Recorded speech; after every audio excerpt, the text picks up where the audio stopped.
Hey guys, and welcome back. My name is Serge and this is my Mazda RX8 channel. In today's video I want to show you another Mazda RX8 that I have purchased. This is a 2004 Mazda RX8 and it is a stick shift, which is awesome. It's got no radio in here. Looks like the aftermarket radio was removed, but I do have the original in the trunk. So let's take a look at the interior. It's alright. There's, some wear on the seat and stuff like that, which can be expected. The seats are electronic and it does have all the power windows, power door locks, power mirrors, stuff like that. And obviously a sunroof. It came with this very nice looking rims. I'm really not sure who makes them, even though there's a name right here. I just never heard of this name. Let me know in the comments below if you think this is, pretty good type of rims. It's got 225 by 35 ZR19s. Seems like these are special type of tires in here by Delonte, so it might be actually good. The suspension does seem to be kind of low. I first kind of thought that this is like coilovers, but I removed this wheel and turns out it's actually some kind of green springs, which I think just brings the car really low. But at the same time, the shocks might be shot. I'm not sure, but I do have new coilovers for it. So over here, if we take a look, the original stuff was removed here, and all we have is basically this box that's been installed and stuff like that, like with a kind of like a same idea that I had for the air filter. That way everything's plugged in. But here's the story behind it. I purchased this car yesterday. Well, let's just say last night. It was actually pretty late in the day. Good thing I purchased it because there was 10 other people interested in buying it. This car basically supposedly runs, that's what I was told, but you never know if they do or not. So the deal with this car is it does not start, it turns over, but it does not start. So anyways, let me explain. I came here yesterday. The battery was dead. I tried to hook up my jump box to it, no luck. Good thing I had a spare battery with me. I installed it and it was turning over. All of these things was disassembled. This, air box and everything like that, all this stuff was disassembled. And spark plugs was out. Basically, 2 trailing was still in, 2 leading was out. So here's the story. This guy, whoever owned this Mazda RX8, which was 2 years ago, so this car's been sitting for about 2 years. So 2 years ago, he wasn't making payments on it and he got it repoed. So obviously he didn't get it back and he got it repoed while he was actually over here working on it. So apparently he replaced ignition coils. Those are new. I found the old ones inside. I could see those are blue NGK spark plug wires. So probably used because they're a little bit dirty. So they were removed. So spark plug wires was removed. 2 leading spark plugs was removed. I could see that ignition coils are new. But another thing that was removed was a steering shaft. So the steering was just like, rotating. So I made it, kind of somewhat straight. This would be kind of straight, and I attached the steering shaft. Now, that was a little bit of a pain to actually install the steering shaft because apparently maybe he tried to put it in and it was so difficult. All the teeth was messed up on it.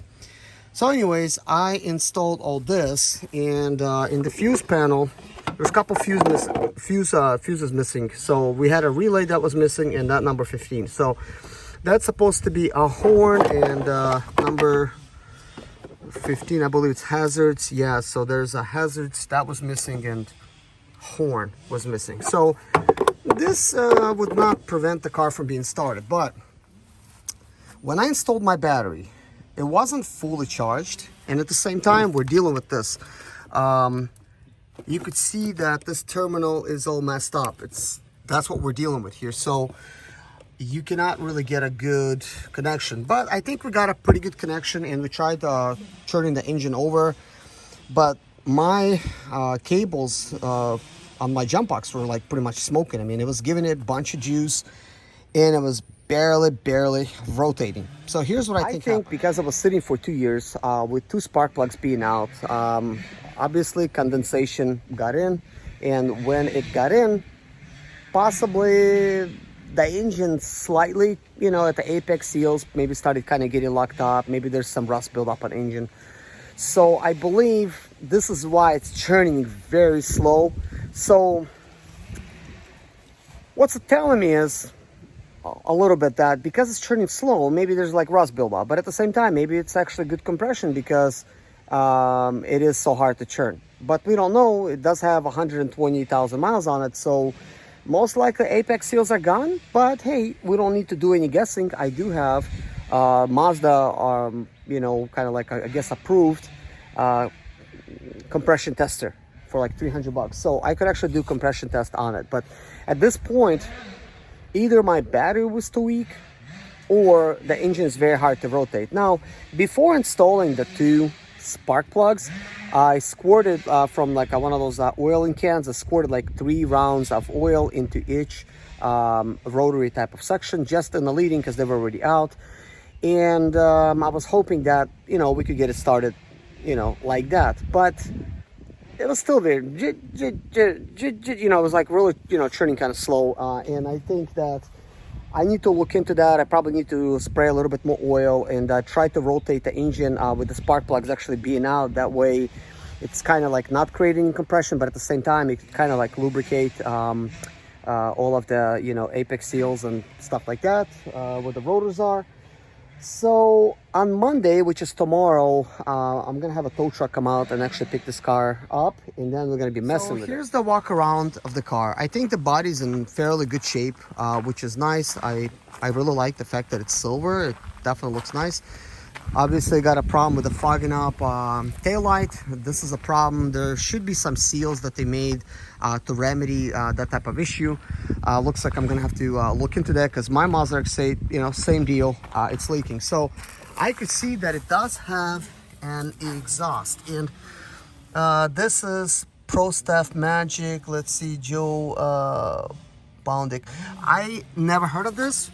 I'm not sure if this is, you know, just kind of like the tips, or this is a whole exhaust system. This car is so low for me to really even, you know, see anything. But once I get it home, I'll be able to have a better idea as to like what's going on.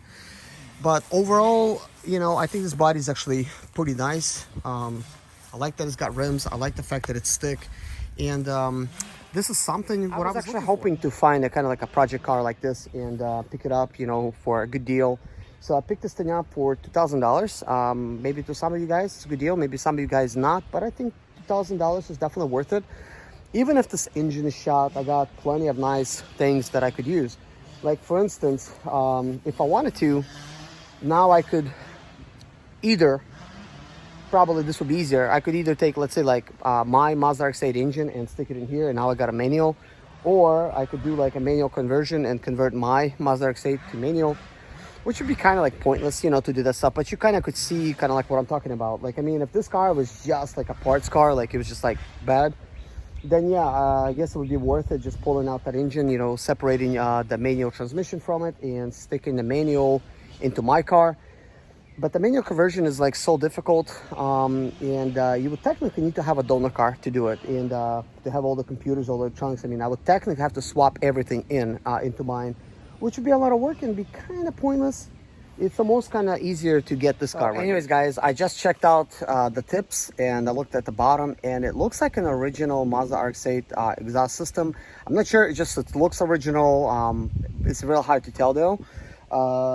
But it does not look like some kind of cool aftermarket exhaust. But when it comes to my other Mazda RX-8, my green one, which is automatic, I just ordered basically a muffler for it, which is a pretty nice little exhaust system, and also I got some headers. So I already had the mid pipe, so pretty much I'm gonna have a complete exhaust system. So I'm definitely curious at basically making some fireballs. Guys, I can't tell you how excited I am about getting this type of project. To me, basically, it seems like it's the same type of ordeal. I'm buying a car that is a no start. The one that I have, I bought it without it starting up, and you already seen a bunch of stuff that I had to do to it. And I already could tell if this car is not going to be starting, certain things that I could do. But the good thing is I could leave the guessing work out of it, and I know I already mentioned this, but we're just gonna do a compression test and see what it's all about. And before I'm gonna do the compression test, I'm going to basically remove this wheel. I'm gonna remove every single spark plug. I'm going to take some probably some transmission fluid and just try to, well, actually probably just take that 2-cycle engine oil, just, you know, go ahead and spray that onto the rotors, and hopefully the apex seals will seal a little bit better, and just kind of spin it around, let it sit a little bit, and then go ahead and just like reassemble, put all the spark plugs back, because I also found a problem, guys. First of all, I found 6 spark plugs inside. They were kind of weird.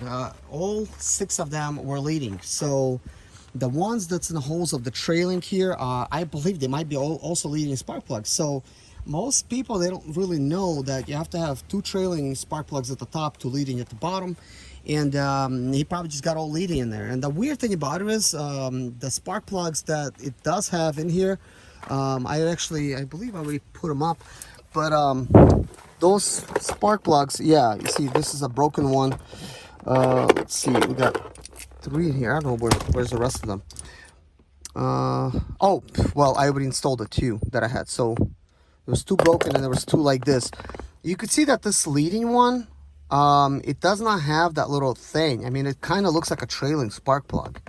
You know, and these look kind of like trailing as well, but it might be leading, unless it's a different design. And I mean, these are NGKs, but I'm not sure if this is laser iridium, because they look a little bit different. They also could be aftermarket, so I'm really not sure, because it does say a lead in here, and I cannot see what it says here, but since they look exactly identical, to me that looks like basically just leading as well. So I had 6 leading spark plugs in here, so that's one thing I guess to look into. I may have to just pick up a couple trailings, because the 2 leading that I installed, they look like they were new. Those other ones, they look used. So I'm thinking maybe this guy, whoever owned this before me, he replaced the 2 trailing and was about to get to the leading, and he didn't have a chance to, and the tow truck came and basically repossessed this car. Now, since the dealer did repossess this car, he put like a total loss on that, so it wasn't in any car accident, but because it was just airbox, like literally airbox was off, spark plugs was off, and spark plug wires, they claimed that as a total loss. So now this is a salvage rebuild title. So, but technically it's not a salvage car, which is great, which is awesome, you know, definitely good. The one that I have at home, that one actually was hit over here, kind of like in the back, and I fixed all that stuff. But the wheel still, you know, is kind of like tilted on my other one a little bit. And I'm not sure if the subframe is bent for the rear section, or it's just needs to be adjusted. But first I'm working out all the kinks out of it. But anyways, guys, I am definitely hopeful in getting this car started. One of the things that makes these things not start is eccentric shaft sensor, which I also call crankshaft position sensor.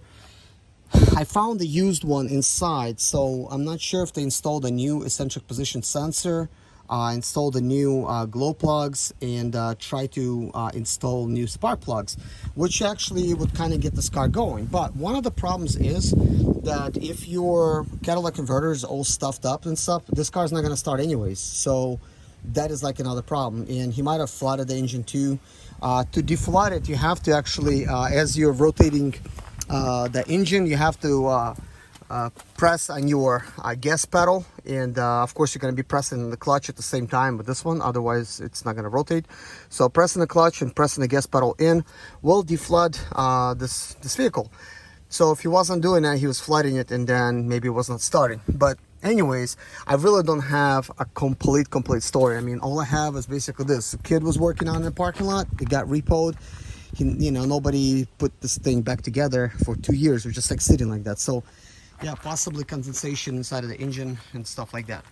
But anyways, thank you so much for watching. Sorry to be so repetitive, but here's the thing: if I was watching a video like this, I would kind of want to hear kind of like all-in-one type of scenario. That way, you know, if I'm looking perhaps at a car that is not starting, or mine is not starting, then, you know, we could find kind of like a solution to its starting up but or not. I know one thing.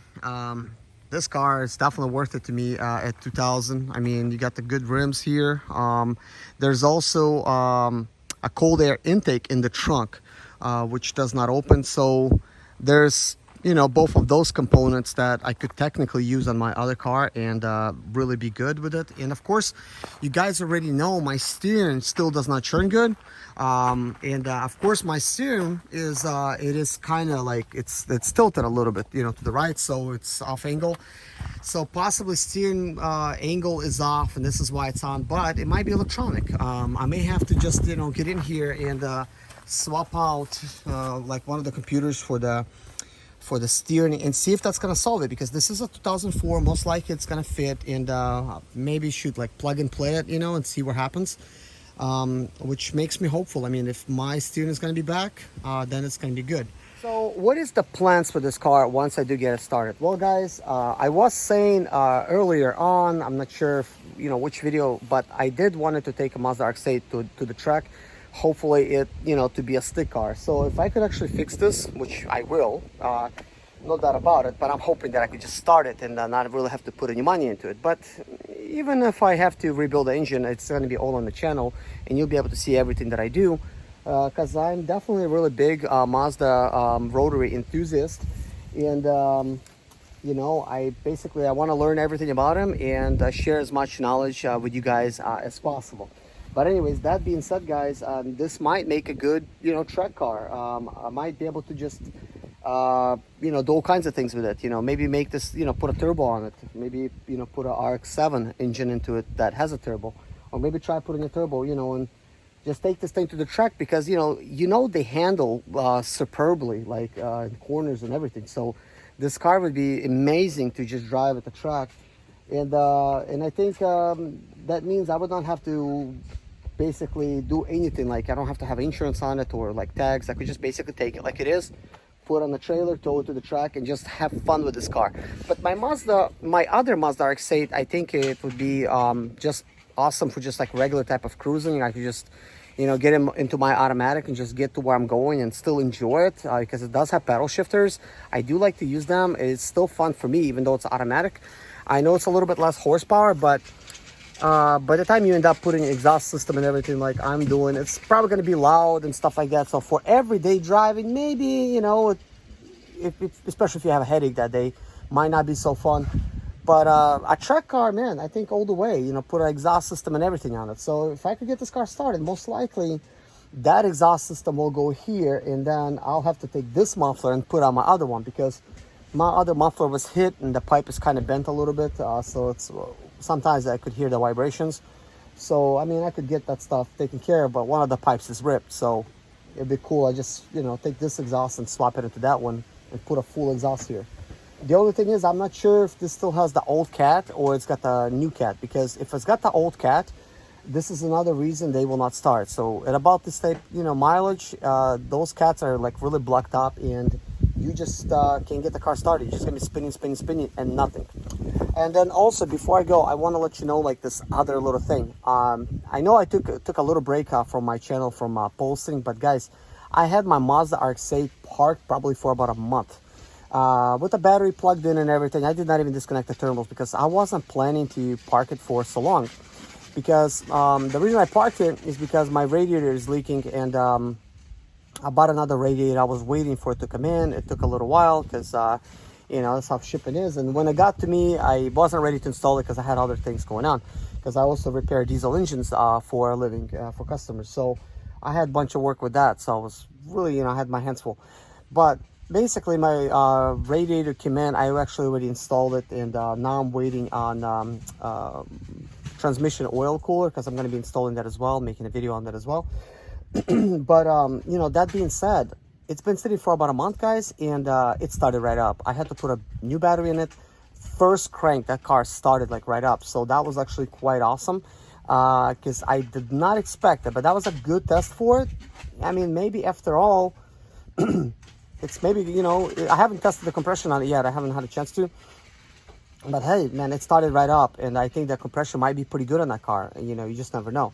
There's obviously other things that I want to look into, like you know, intake manifold, see if that thing, you know, has any soot or anything like that, because I already replaced you know, all the solenoids, which I will have to do on this car as well. Most likely they weren't done, and I'm definitely going to do it, but after I get it started, and then we'll have, you know, full performance and stuff like that, and it's just going to be overall fun, you know. But anyways, guys, thank you so much for watching. See you guys in the next video. Bye bye.